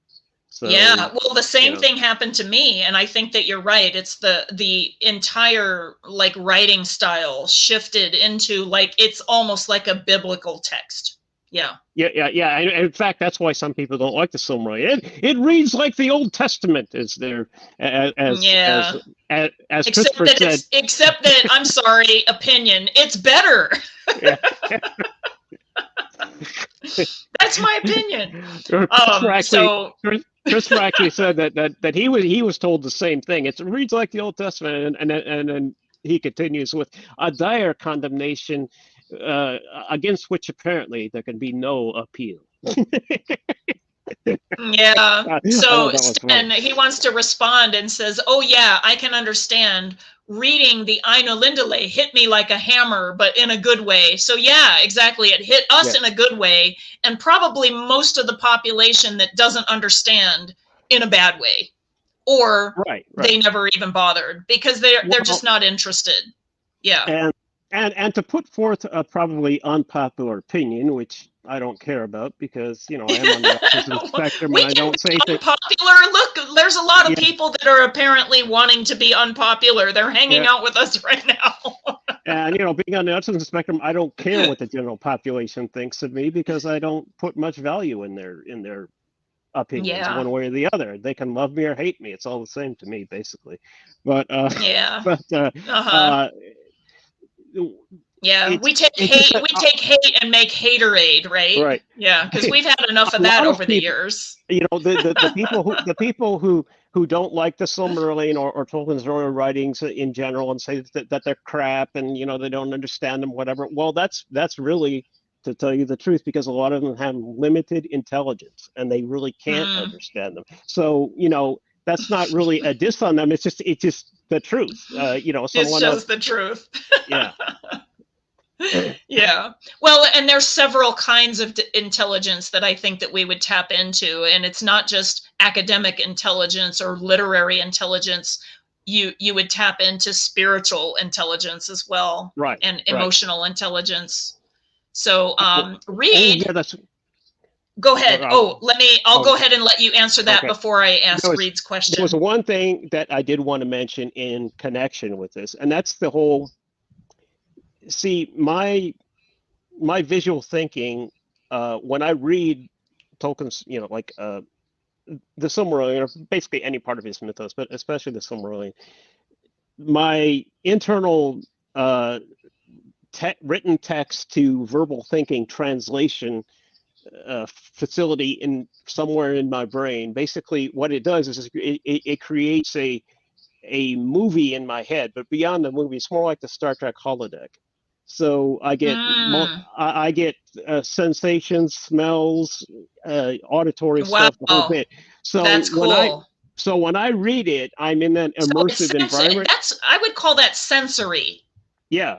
So right. So Yeah. so what so when I read the text, I get that real time immersive environment, which is why I personally don't understand from my point of view, the neurotypical need to have Tolkien adaptations made, whether that's movies or whatever, television series, whatever. I don't get it because I don't need it. You know, and you Mm. know, and the people saying, "Oh, well, don't you like this or that?" And that was such a great experience to Tolkien for me. Well, okay, that may be true, but I don't need it. So uh, all Wow. I'm saying is sucks to be you because my built-in thing is much better. So Oh my goodness. Actually, I understand that though. By the way, Sten has to go because it's very late in the Netherlands, so we understand oh, that. okay, right, okay, yeah. Reed has Thank you for another showing up. awesome question. Oh my God, this is awesome. Okay, so he says, do you think C.S. Lewis's suggestions tampered too much with Tolkien's pure channeling or vision? I'm going to let you take that, Dave. I have my own opinion. Maybe it'll be in my video. Well, I don't know. It did cause Tolkien in certain instances to rewrite, and whenever he would rewrite something, he wouldn't rewrite like an ordinary author was. He would get a whole new influx of new information. He didn't rewrite so much as re-express, including the new information with the original. So I don't know. I'm not. I wouldn't say so much as tampered with, but if it would have been me, I wouldn't have bothered Tolkien. I would have just let him do his stuff. But I don't know. They were friends at the time, and I'm sure C.S. Yes. Lewis's opinions had some influence, but I don't know. You would have to basically have a time machine and Oh, yeah. to go through different probabilities and say, well, this is the instance where C.S. Lewis said nothing, and this is what Tolkien wrote, and the one that we know of where he did interfere. So there's no way to really Yeah, tell without well, I having have both of them. C.S. Lewis was definitely a strong personality, but his process was totally different. Okay. Right. And whether C.S. Lewis was a Catholic because of Tolkien or whether, it was No, vice versa, which wasn't the truth because Tolkien was a lifelong Catholic. So I C.S. believe Lewis, that C.S. Lewis was probably more inspired by Tolkien than the vice versa. Just saying. Just yeah. saying.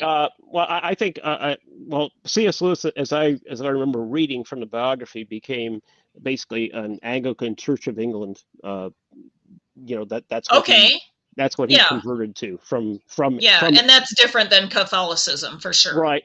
And he Yeah. went from atheism to that versus Right. out of some other Right. things. So But I think, and by the way, I mean, The Witch in the Wardrobe being probably his most famous work, I really do believe that he was talking about, like, he had like themes of spirituality in his work too, but his process was entirely different.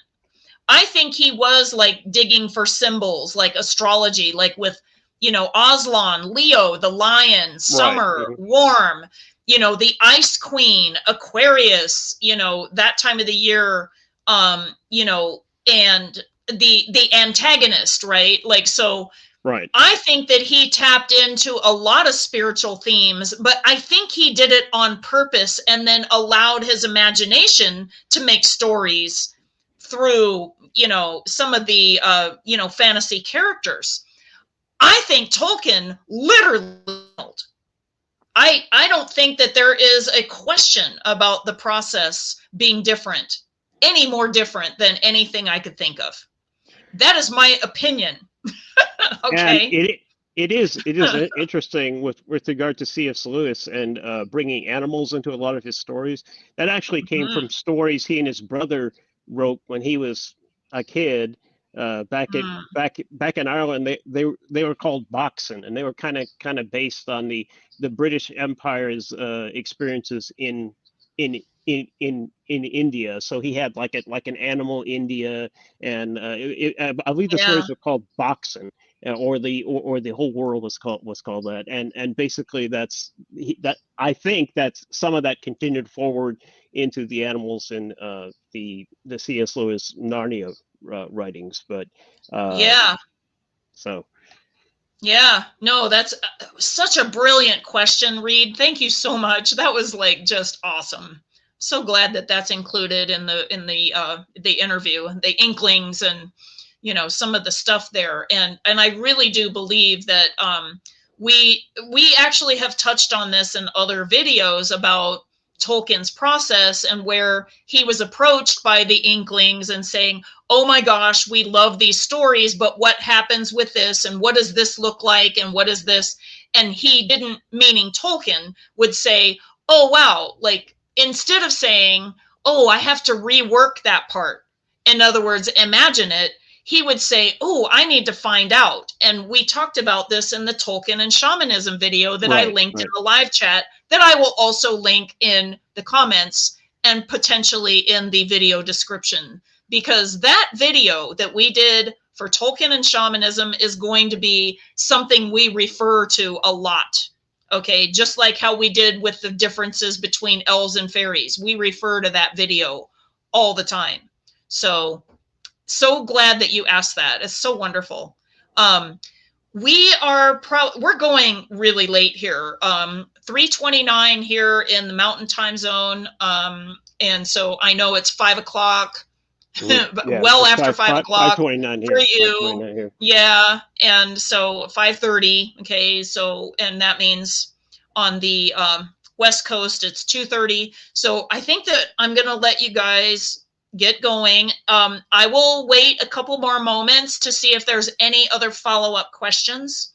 And then we'll end the chat live stream. But we are so thankful for all of you coming live today, even if you had to leave, even if you had to like pop in and say hi, even if you were running late.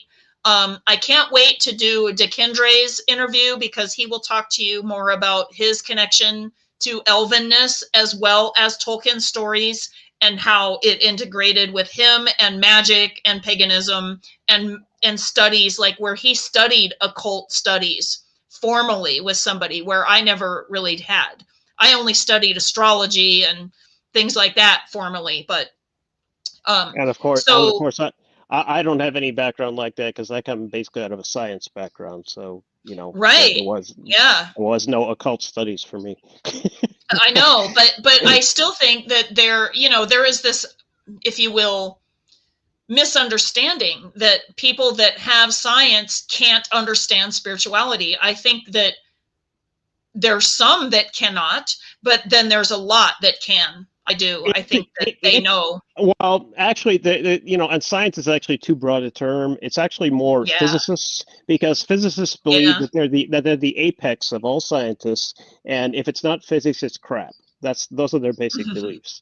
So, and what's really hilarious about that is I have a dear friend of mine who is a doctor, and she has an undergrad in physics. She was really good with physics, but she became a transpersonal psychologist, and she does all kinds of energy work, and that's what she does for a living. She is incredible, and she's the one that actually helped me with my diet and get 85% well, so that you can my hair grew back, I absolutely transformed. I had everything change because of working with her.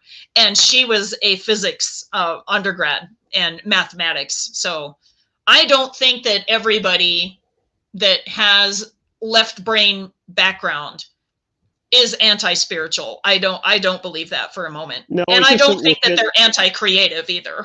Within the physics community, as seen externally, which is what I'm talking about, because I'm not a member of it. I'm not even interested in physics. I'm interested in mathematics. There's a big difference. Right. Right. But a lot of them believe that they have an alpha sort of they're the alphas of the scientific community, and everybody else is much lower down. Whereas I'm much more of an engineer. I don't care how the universe was formed, still less why, if that question could be answered. All I care about is what I can do with my little portion of it, and that's an engineering mindset. I love that. I love that, and because engineers build things, and they have to make sure that it's solid before they keep going. They have to make sure that the foundation is firm before they keep going. But the emphasis is to build something else, and perhaps make it better than what they could imagine. Exactly. Mm-hmm. Yeah. So, and I think math can do that, except that it's more theoretical. You know what I mean? Just the theory builds on itself. It can do a similar thing, but we just can't see it. I cover this in the Tolkien and shamanism video to a greater extent. But basically, mathematics is its own science, but it's not related to physical things. It's its own branch of science. It is definitely its own. Yes, absolutely. I mean, you can use mathematics to describe physical things like physics does. Yes, you can. But it extends beyond that. So it does. That's what a lot of people don't get, because I don't know, they don't have exposure to it, or they don't understand the difference or whatever. I don't know why precisely. I just observe the behavior. Yeah.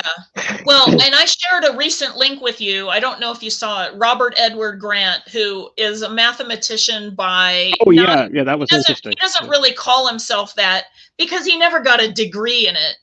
But neither did I, but I know, that's what I'm saying, but it's a way of thinking. And he actually made a quote that just blew me away. He said, basically what it is that everything on Earth is a pattern. It is not random. And if you can't see the pattern yet, you just haven't seen it yet. But everything is related. And he says that it's, sacred geometry. It's everything has if you will, the measurement, of, if you will, a golden mean or what have you. And if you can't see it yet, it's just because you haven't gotten there yet. That's it. Mm-hmm. Everything has a pattern, in other words. That was an interesting article. Yeah. Yeah, it was great. So I like that about that. And and he is totally different than you, Dave. He is. I wouldn't say that you would agree with everything that he thinks is what's going on, but I really liked his approach to how just because you can't see it doesn't mean that it doesn't exist. And if you don't see the relationship and the pattern yet, It's because you just haven't seen it yet. Right. It's there. You just haven't seen it. So Reed had to take off. He said, thank you both again for your time, Namadie. And we have not gotten any additional questions. And so we still have 5 people in the stream. So, hey, listen, you guys, thank you for visiting and joining us today. I think we're going to wrap up and, you know, have you know, some things to do the rest of the day, at least in my neck of the woods. Some of you are probably watching this, you know, and it's nighttime for you or dinner time or something. So Merlin says, hey, puts a little star. So that's cute. Hey, Merlin, are you in Portugal right now, or are you in the Central Time Zone? I just wondered. Because he asked me if I could send some of the Septiquitra necklaces for the patrons. He asked if I could send those to Portugal. So I wanted to see if he was in Portugal. Yeah. So, and then we'll go ahead and wrap up after Merlin tells us where he is.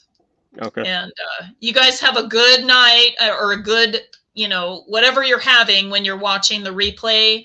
We look forward to hearing from you. Leave in the comments anything that you have as a follow-up question after you look at the autobiography post and the Vimeo video and a couple of other things that we linked in the live chat.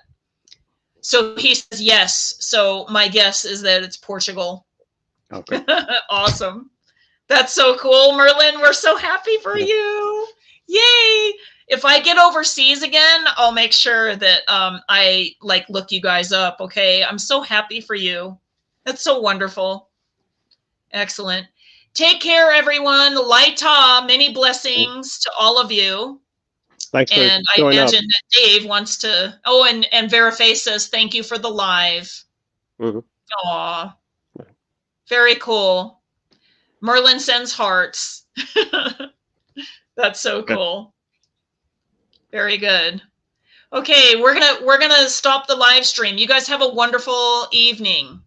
Okay, Bye, wonderful weekend, whatever you're doing. That if you're watching the replay, we value you, our community, very much, and we look forward to sending our patrons and anybody that orders extras some of the public domain version of the Septiquitra necklaces. We're so excited about that because nobody has wanted to make them for us for 3 years, and we finally found somebody.